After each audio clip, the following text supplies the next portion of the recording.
Hello, everybody. Welcome to episode 28 to the Spy Squadron podcast. Spy Squadron, the only show that tells the real news. Like, Han did shoot first, and it was edited to make it look like he didn't. He is a terrorist. McClunky. Greedo was just a working man. Welcome to the first Spy Squadron episode That's it. with no spoiler cards. Oh, do you feel that? I don't like it. But I love it, because it means we've got a lot more time to talk about the important things, like this. James, there are two of us. And what's another word for two? Dos. Not dos. Although that is another word for two. I was thinking twin. Oh, yeah, no twin. Yeah, absolutely. And what's in the sky? The moon? Opposite of the moon. Sun. Twin sun. Today is the Spy Squadron's Twin Sons Extravaganza, where we're going to talk to you about everything Twin Sons. So, we briefly mentioned it last week when we were recapping, when we were drudging through the jungle of the final spoilers. Go check that out if you haven't seen them. There's a lot of spoilers to check out, so definitely go check that out. The most spoilers we ever had. We talked about the full set, but this... The community event wasn't the... They showed off all the cards, played around, opened packs, but that wasn't all they did. In fact, they started it off with a game of Twin Sons. Now, for those of you who are sitting there going, but Spy Squadron, what is the Twin Sons? As I imagine that's how you speak, fellow viewer. If you are familiar with Magic the Gathering's largest format, Commander, or Elder Dragon Highlander, it is a free-for-all, multiplayer, singleton format. And it is Star Wars Unlimited's version. And I think that this is a genius idea. Absolutely. I think that Commander is absolutely huge in the Magic community because it's a fantastic format. So fun. Especially to bring new players in on to... I've seen people learn the game through Commander. And there are definitely people who exclusively play Commander. They don't play the standard. They don't play the other 100 formats. But I think one big thing with Commander as well is a lot of people might be like, oh, but I don't like the vibe of Magic. Even, you might not like playing against the Fortnite Secret Lair or the new Fallout decks, which are real things. And you might be going, but I love Star Wars Unlimited. It's the only card game I want.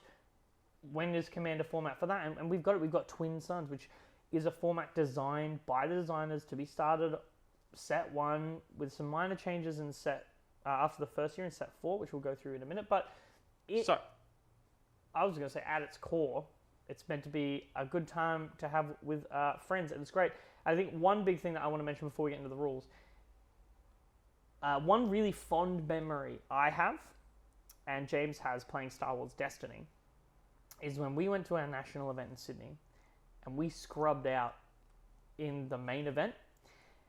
I was playing Dooku Grievous, and James was playing Ezra Sabine, I believe. No? Were you playing Mill? General Raikard Mill. Raikkonen, Padme, and C-3PO? I think so. The There were 3 characters. It was definitely 3 characters. Because they were all... It was like double dice Padme, and then like Raikkonen 1 die, and C-3PO I think it was 1 die. Maybe? I don't know. It was definitely 2-1-1. But we scrubbed out because that was the Baby Vader Kylo era, and Kylo FN era, which was pretty wild. And Thrawn Unka era. And we were like, all right, that was fun.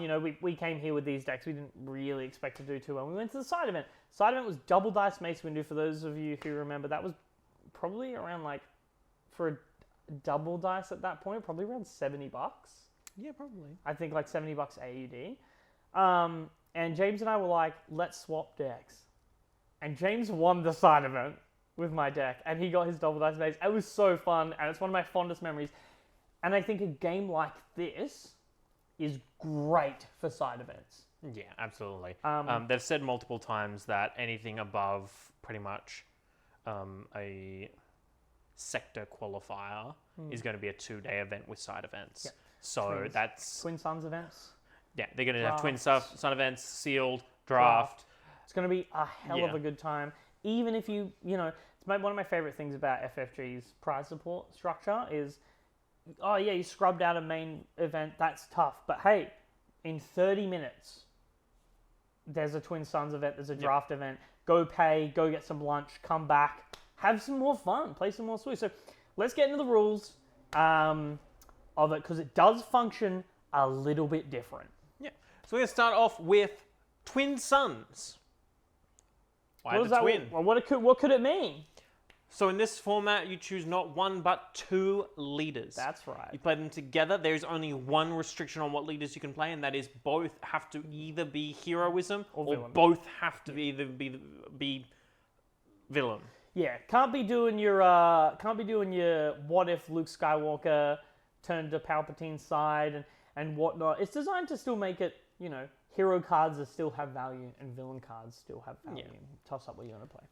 But it does add another color into your deck. It does. It means that you can get 3 colors, one from base and both of your leaders. Or you can play double and play with dual aspect cards, which is pretty huge.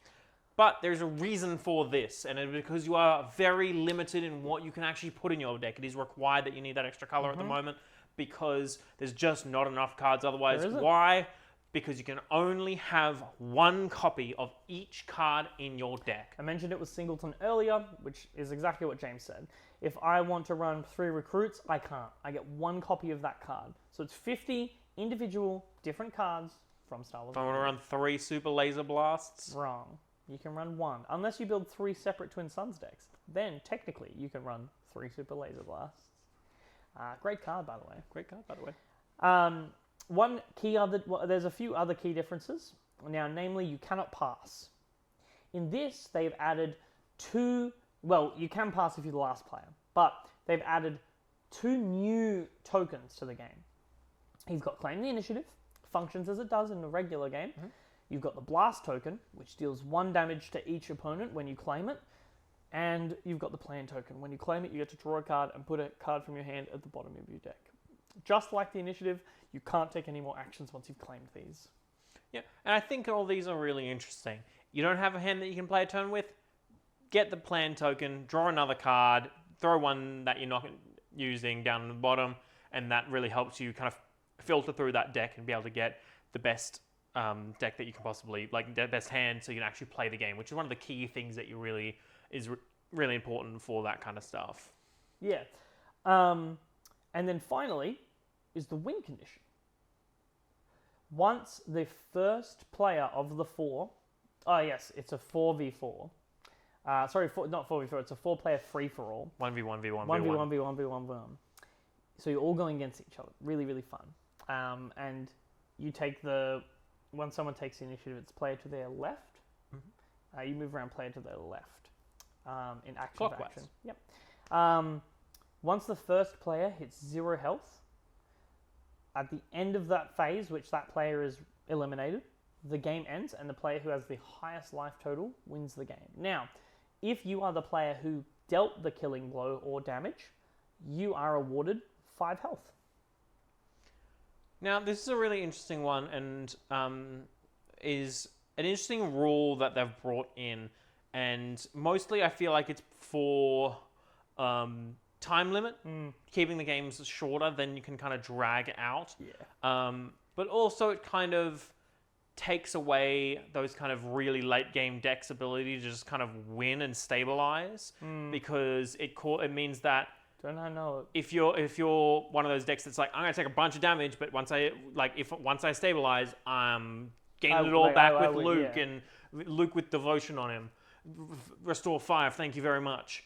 But that kind of takes away that kind of deck's ability to just coast and just be like, wait till people have died, and when it's just me, they don't have enough damage to take me out, so I just kind of win. It's kind of like that. So like if you're taking a lot of damage early and then the game just ends and you're like, I didn't have time to heal it all back. It's like, well, that's kind of the idea of it.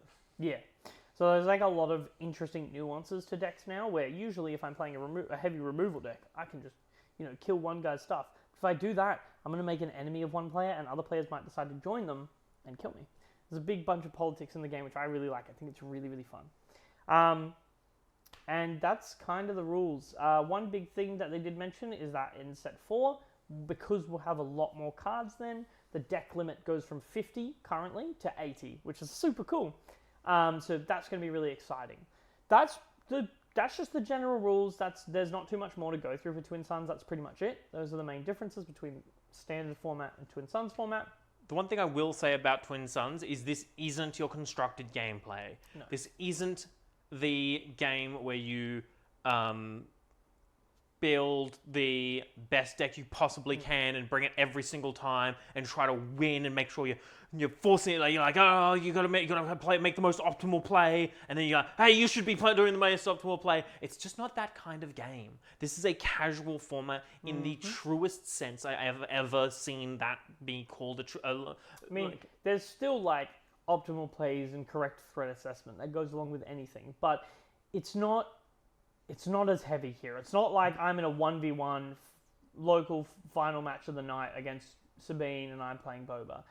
It's like I've died both times I played Twin Suns and I had so much fun. I think one game, everyone at the table was laughing so hard they were crying because we double sticked up a K2SO. So, there have just been some really fun moments, and I chose a pretty thematic pairing of 2 leaders I really like, and they're really late game leaders, so I did get shafted. I picked Vader and Palp, because why wouldn't I run the Dark Side boys with blue? So I was running like all my favorite things, all the cool Force stuff, and yeah, I got taken out, but it doesn't mean I didn't have a lot of fun, and I didn't do interesting stuff while I was playing. I think that's a good segue into what we wanted to talk about next, was we're going to cover off a bit about our experiences playing Twin Suns so far, what our thoughts on it are, and then we're going to move into some interesting leader pairings and some really cool staples for the format from Set 1 Spark of the Rebellion. So, what was your favourite part of when we played Twin Suns? Aside from double sticking up K2SO. I think it was double Super Laser Blast. Oh my god, that's right! Super Laser Blast into the Bounty Hunter crew. And you got back the blast into Super Laser Blast. Again. Oh, that was a wild set of chance. That was the same game I killed myself with Vader's ability because I was on 1 health, and I convinced everyone at the table to not hurt me and to leave me alone, and then I pinged myself with Vader. No one gets the 5 life. No, but there's so many moments that are just wild in Twin Suns. It was a really interesting thing, and I think that's one of the key things about Twin Suns. Twin Suns is going to be some of the most memorable moments you're going to have playing SWU. 100%. I think I'm going to enjoy playing weekly constructed. I'm going to enjoy drafting. I'm going to enjoy, I think at the end of the day, like in 20 years when SWU is dead and gone and it's a long lost memory, I think the things that will stick with me are big tournaments and Twin Suns. I agree. I think it was so fun. In the games we played, James and I constructed some decks and we invited some friends to come over to my place and play, because this is a couple of days after the format had come out. I was playing my Vader Power Blue, and I built, for my friend who plays Cassian, I built Han Cassian Green. So very similar to what he plays, but with the added addition of yellow, which is a really fun pairing because you can flip both Han and Cassian at the same turn, which can be pretty wild. It also puts a very large target on your back. Oh yeah, there was like turns there where he'd just be like, deal 15 damage, and then we'd have to kill everything. And he was like, look, I get it. Fair enough. And then, James, you built 2 wacky decks. Built 2 decks. I built a Boba and Iden combination, which was... We'll talk about Iden a little bit later, and I think Iden is one of those... Talk about Boba a little bit later, man. Both Boba and Iden were chosen for the same reason. Yeah. Okay, once again... If we had to tier list it, Boba's S tier again in this format. Even more S tier than before. It's wild. But then I also built Luke Leia. Okay, that Luke Leia red and Iden Boba green. Mm-hmm. That Leia Luke deck was wild. Was it red? No, was it red? It was red. You built red Boba Iden, sorry, Yes. not green Boba Iden. And red Leia Luke. And that deck won both times. That Leia Luke deck won both times. Yeah, that Leia Luke deck was terrifying.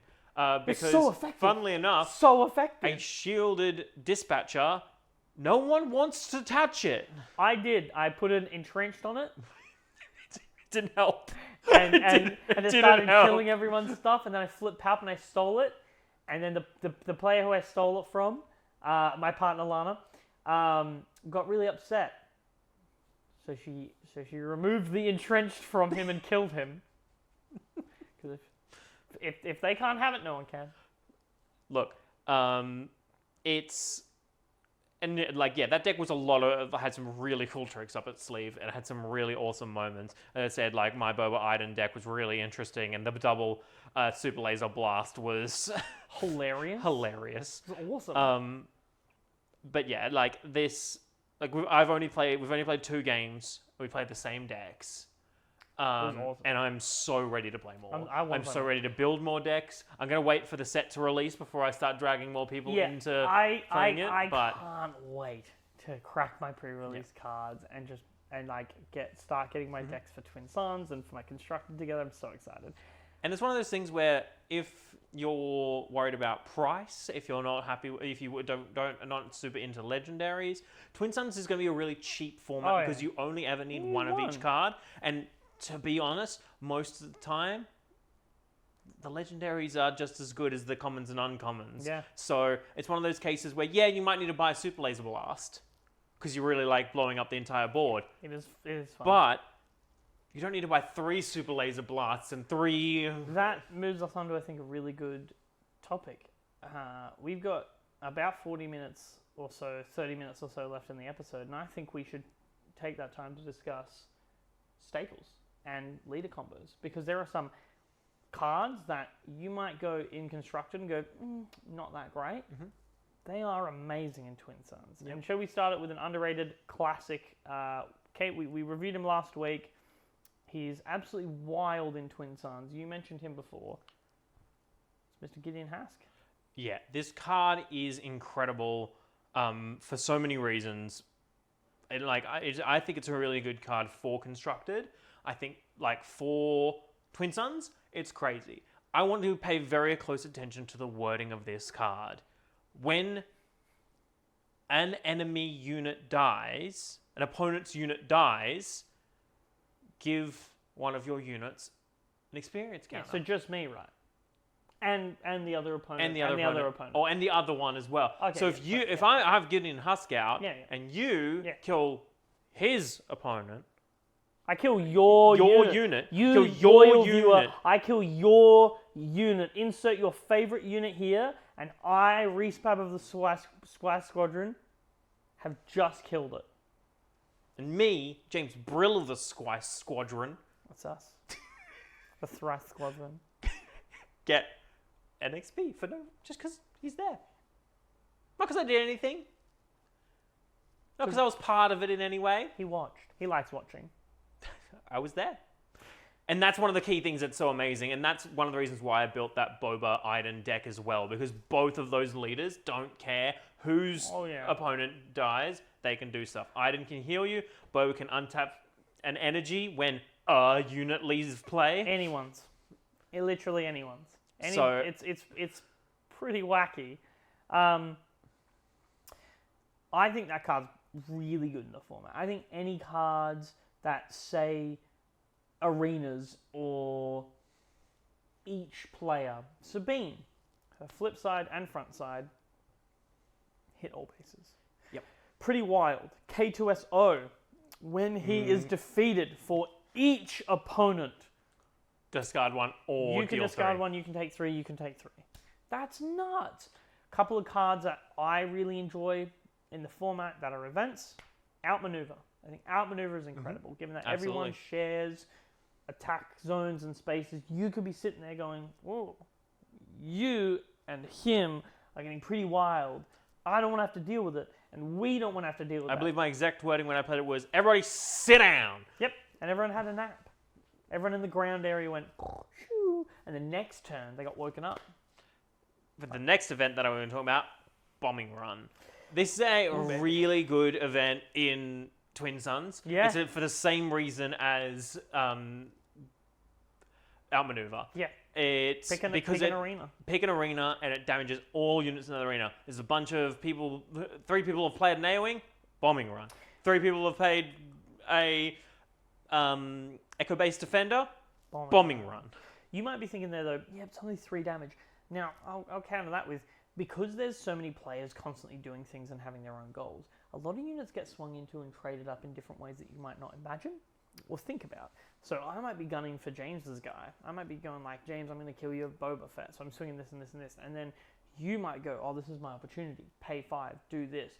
You swung your Cassian into his Boba Fett. They're both damaged. Deal 3 damage to them all. And you guys lose everything. Flip my Luke, and now I'm ahead. Yeah, and that's what comes down to also that kind of politicking that happens. There's a lot, even with just 2 games, there was a lot of, if you damage him, I can finish him off. I can kill it. If you don't swing that at me, I can get rid of that. It was awesome. I think cards like Burn to Cinders is actually really good. It's a disaster. Where you make everyone discard down to 2. And then Forced Surrender, I actually think is ridiculous in this one. I had both of those in my deck. I think Forced Surrender is less so. I think Forced Surrender is incredible if you're running Sabine, because you just tap Sabine and go, awesome. Yeah. Everyone discards 2, I draw 2. That's pretty nuts, though. That's pretty nuts. Cool. But because you can't pass, I find that Forced Surrender isn't as good, because you need to have everyone's base be damaged, and you not have tapped any like your resources. You don't have to have damage. Sorry, you're not the one who has to have damage. They could have swung at each absolutely. other. And I think that's not so bad, because by the time you get it, you've got a lot of units there, so you can effectively use it. Yeah. I think it's a pretty wild card. It's so good. It's so fun. I think another underrated card in this format is Recruit. It's fine in Constructed. I think it's still pretty good in Constructed, but I think it really shines in Twin Suns, because with a singleton format, you're not always going to see the units you want. So paying 1 to top 5 and go searching for them is insanely good. It's also a lot harder to get a turn 1 play. I think we found... Yeah, a lot harder to get a turn 1, but I think we did pretty well when we were doing it. But I think one of the other ones that I think is really a very good card to have in the deck is Mission Briefing. Yeah, pay 3, draw 2. I think those kind of slower cards that aren't necessarily doing something right now, but allow you to do more later, have a lot more, because you're not a threat, right? You're like, I don't even have anything. I just have this one Sentinel that you'd have to kill before you swung at my base. Pay 3, draw 2, don't worry about me. Yeah. That's fine. So anything that makes it like, you can kind of set up a little bit more in these kind of formats without someone scrutinizing your every move from across the table. It's true, because you don't have that singular opponent. A lot of the time you can fly under the radar and do things, and people go, well, I didn't know you had that on board, and you go, yeah. But if you want to make sure nobody has anything on board, it's the DJ's beat drop. It's the beat drop. We've talked about it before. We're going to talk about it again. That card's so good. It's just so good. Just defeat all units. Just defeat all of them. Just get them rid your unit, my unit, his unit, yours unit again. Gone. No matter what it is. It had a shield? Gone. Dead. Oh, but I have Chirrut, and he doesn't die when he's damaged. Gone. Dead. Chirrut Imwe is dead. Just like the movie. Now, speaking of Chirrut Imwe is dead. Mm-hmm. Another great card. Great card in Constructed. Great card in this, turns out. Force Lightning. Because that was a rude segue. There have been... That was a rude segue. There have been so many...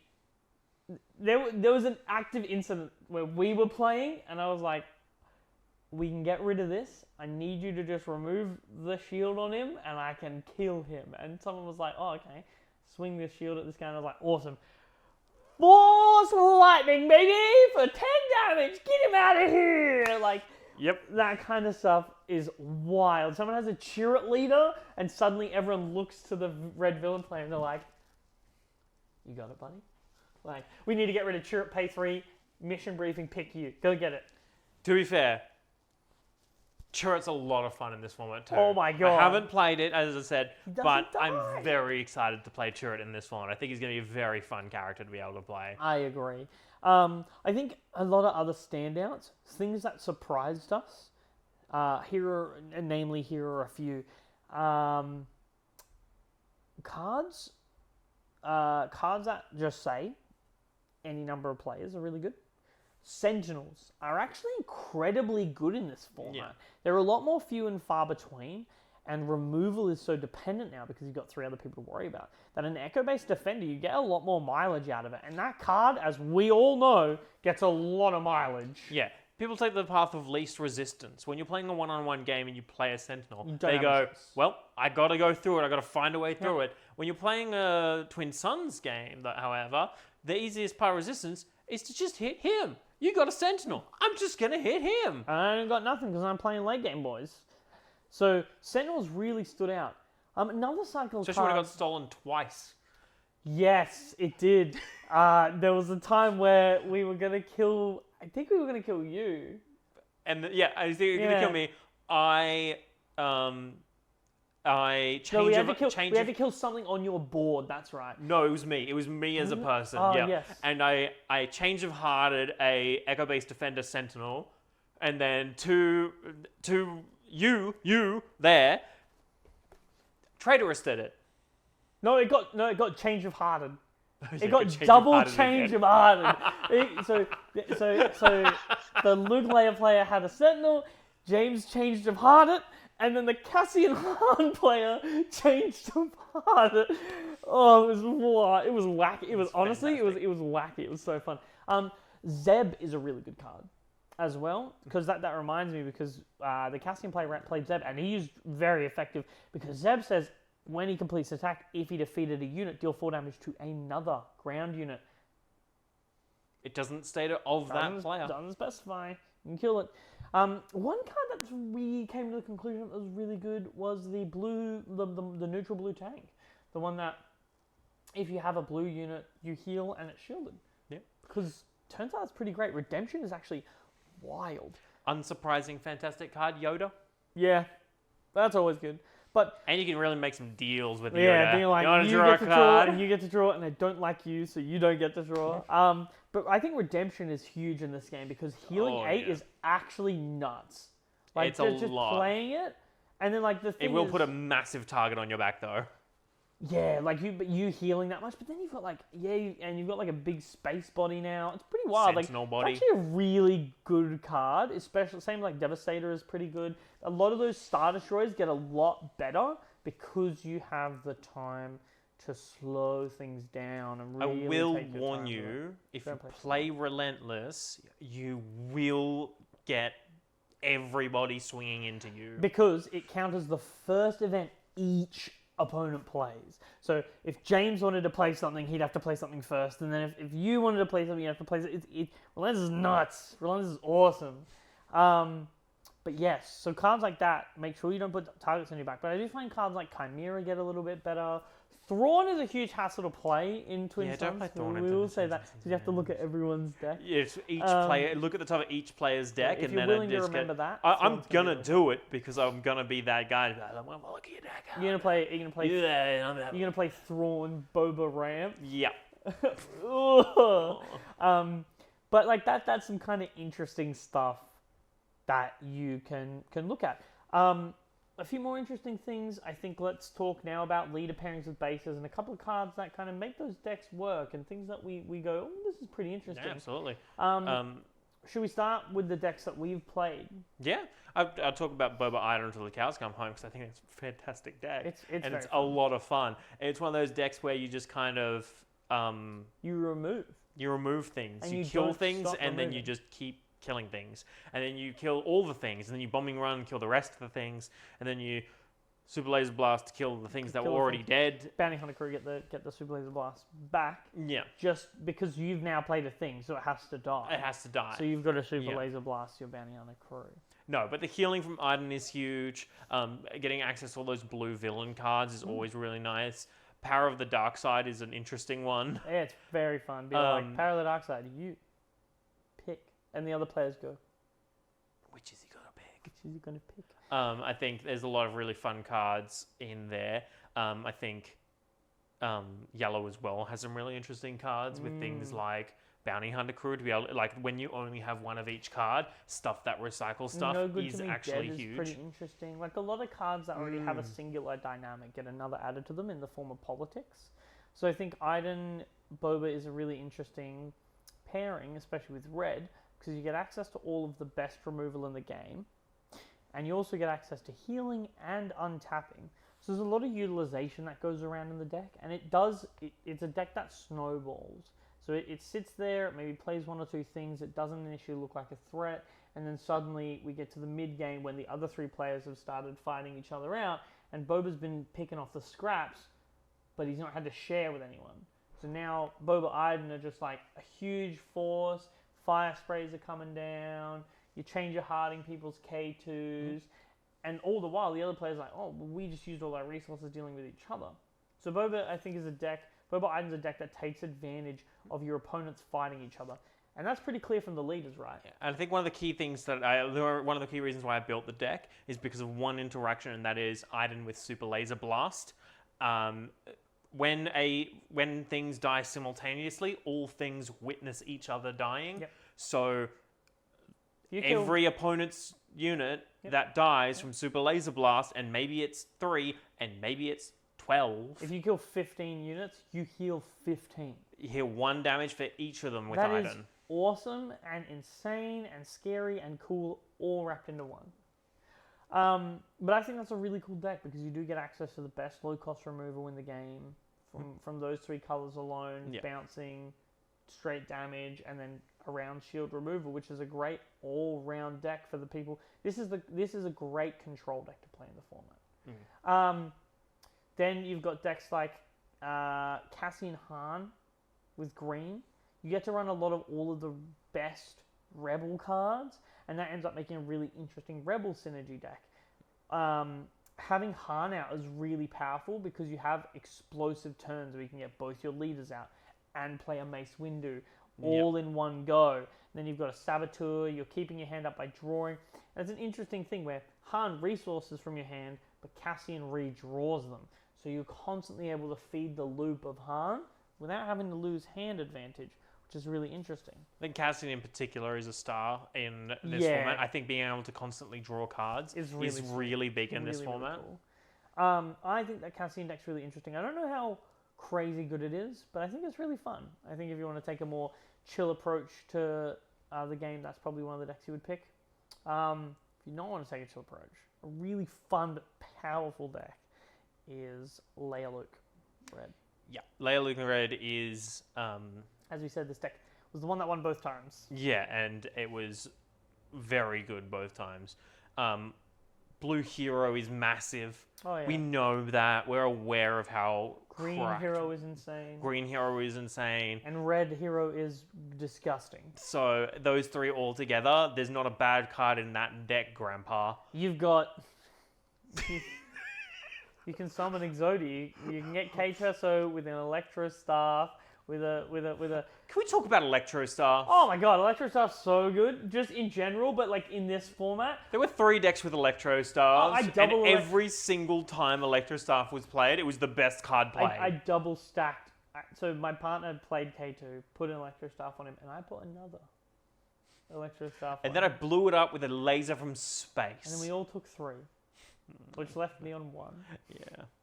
But it was wild. And I think Electro Staff is nuts, right? Because it's just it's always good, but now it feels better, especially when you want to just cause chaos. You can do what I did: put it on other people's units. Be like, "Hey, can I help you out?" And they're like, "Yeah, of course." And you go, "Boom, go get him." And they're like, "Oh, you helped me out. You scratched my back. I kill him. Let's go." It's just such a good card. I flipped Iden at one point and put Electro Staff on her. That was gross. And everyone went. But back to Luke and Leia, of course, access to For a Cause, access to A-Wing, access to Red 3. Red 3 is nuts, because you usually don't get a lot of combinations of cards that you wouldn't normally have access to. But Red 3, with, Echo Base, and Kanan all on the field at one time. Alliance Dispatcher Oh, is that just... card's a hero. Even Literally. Bail Organa Yeah, in that that deck Bail is Organa was like actually really good. terrifying. Because cards that normally seem like in a 1-for-1 situation, I'm trading it in a constructed. You've got other people to worry about, and sometimes that 1/2 that puts an experience token is not a big fish to fry. But as Qui-Gon Jinn always said, there is always a bigger fish. Yeah, and he makes the bigger fish. It's the A-wing that it was putting experience counters on. You know, like suddenly you're like, I will bombing run, deal 3 damage to space, and your opponent's like, okay. And I'm like, well, what's that? And they go, oh, it's my 9/9 A-wing. And I go, hold on, it's not Tarkin. are you who? Speaking of, I'm very excited to play Tarkin in Twin Suns. I think he's going to be very Tarkin interesting. Boba, I think is a great one. Because, untapping and using the one to... Tarkin Boba, and you can go red or blue.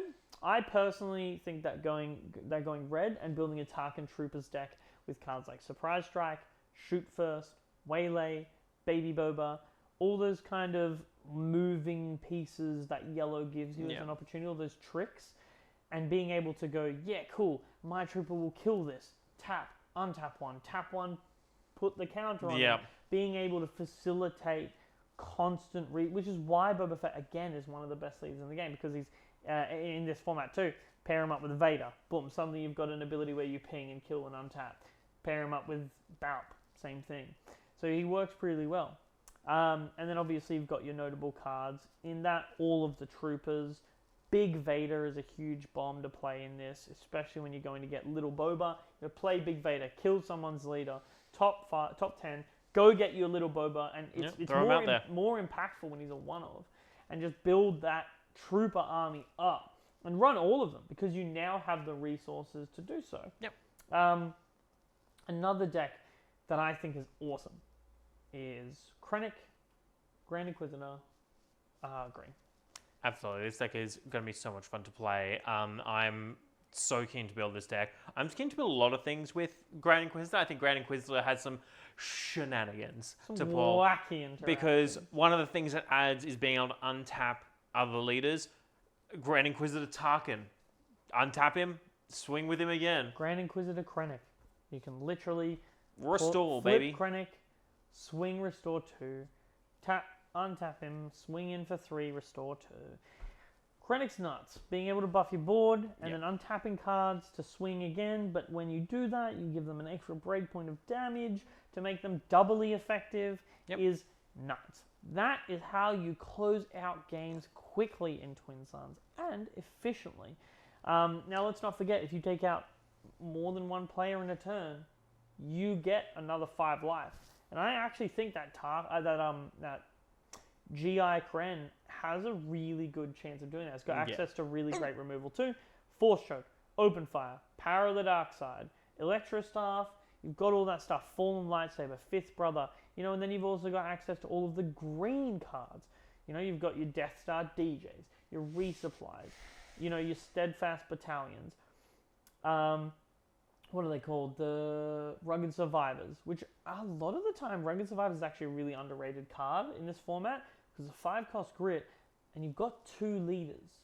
So you're going to get a lot of draw value out of this, because if someone kills one, you've still got another.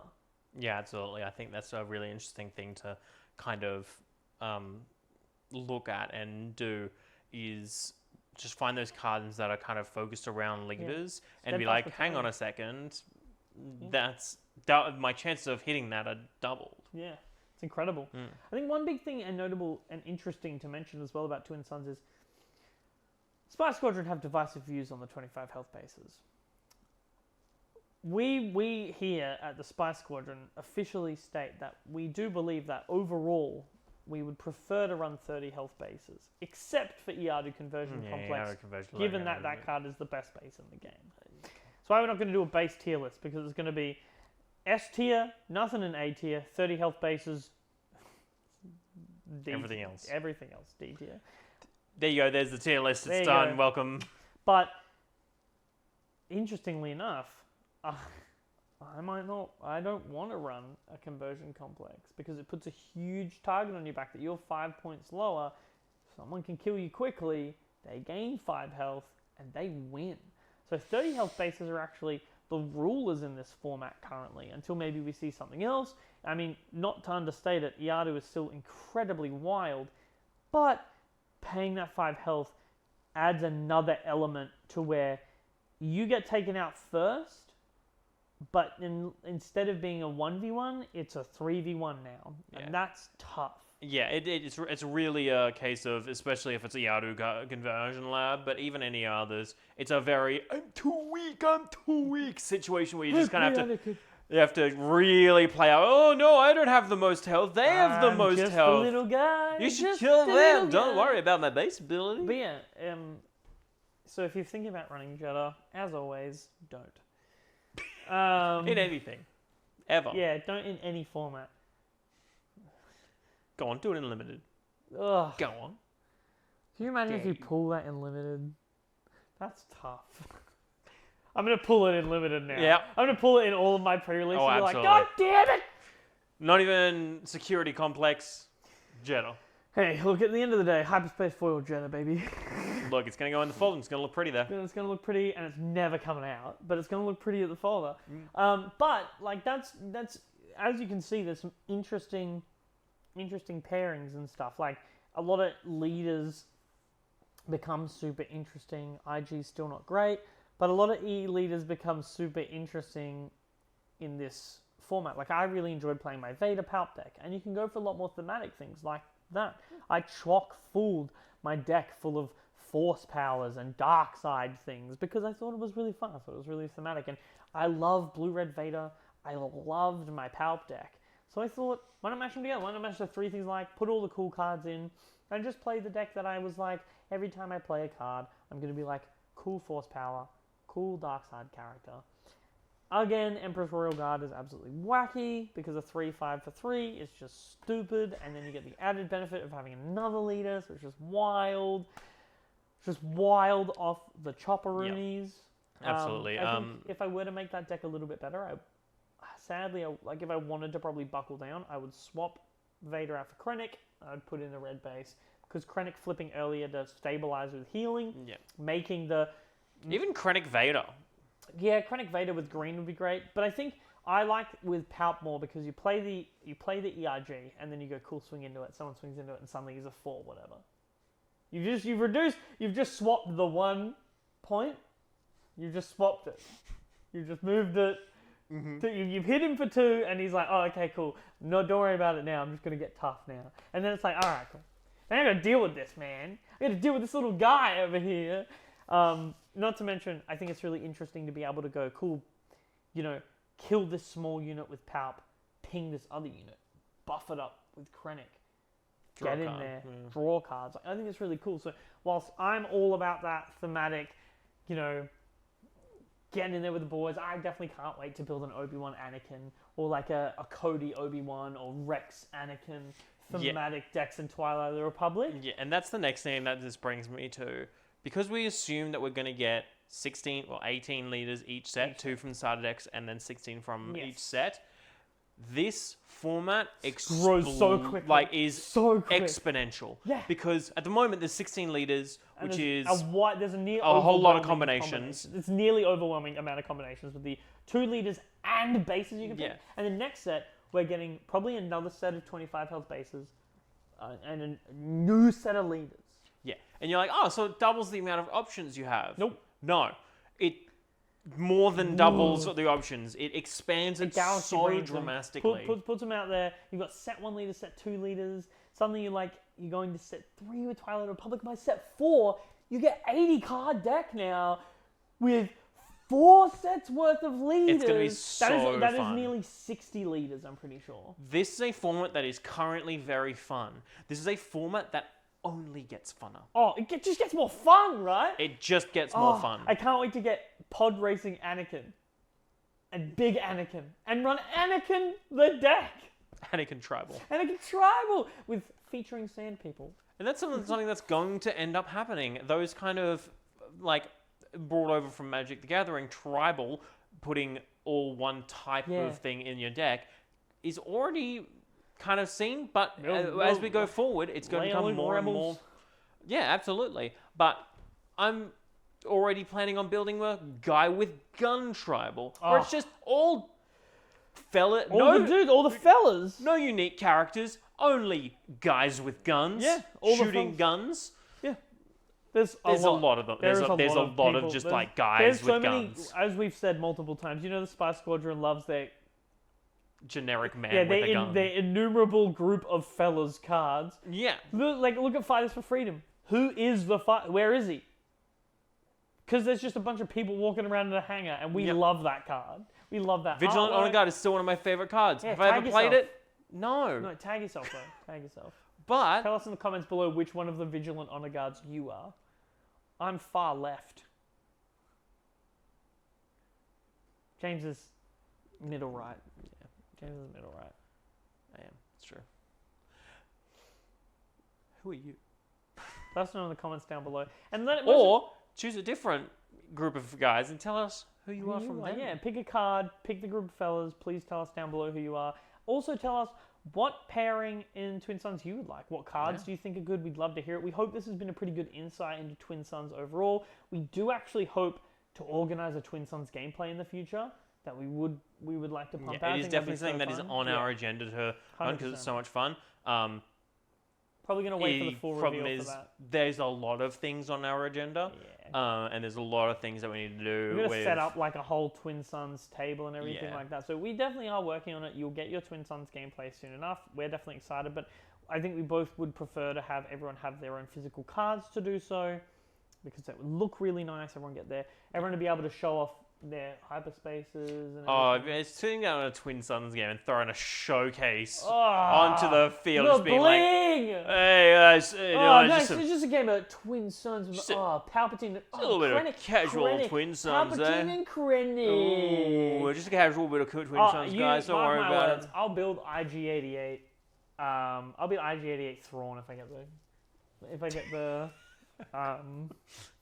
I'm still playing Thrawn in Twin Suns at some point. Monster. Just being the most obnoxious person. Just being like, look at you. It's something that we would like to do. And I think like if you guys like it enough, it's something we can maybe make semi-regular, like maybe once a month the gameplay is instead a Twin Suns, which I'd love that.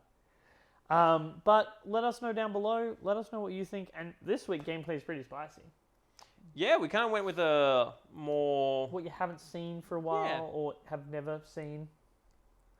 So go check out the gameplay. But let us know down below what Twin Suns stuff you want. Twin Suns? And honestly, with the new podcast, not new, but like with this more time that we have now with spoiler season being gone, or who knows, season 2 spoilers could be starting any minute now, but with no spoilers to show, we do have more time to talk about things. So also let us know down below if there's a topic you would like us to broach. Yeah, of course. One thing I will mention is that next week is going to be our pre-release weekend. So we're kind of going to do I think we're going to look at doing an updated pre-release breakdown for that. And then the week after that's release, tune in for our big stream. And the week after that, we'll be releasing an episode we'll be revising our deck building episode. Now that you'll have the cards, we're going to tell you how to build a good deck with them. We're going to give you some suggestions. It's going to be more concrete this time because we have everything. But yeah, there's lots of really cool content coming. A lot of change-ups of the current content that you're currently watching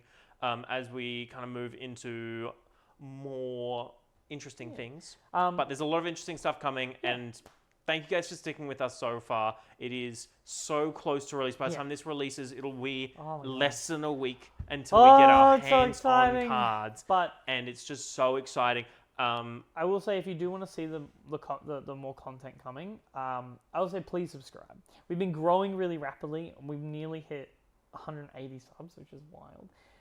And we want to grow more so that we can get more content out there to more people. So make sure you subscribe, make sure you're tuning in, make sure you're sharing everything like that. We said it last week as well. Don't forget, tune in on release day. We will be streaming opening all of our boxes. We've got a lot of boxes, and it's going to be a good time. It's probably going to be a couple hours of us just opening boxes. Packs. So if you like opening packs, you like the Spy Squadron, check us out. Like 100% tune in. It's going to be a great time. Otherwise, go check out the gameplay, and we will see you next time. Bye. Bye.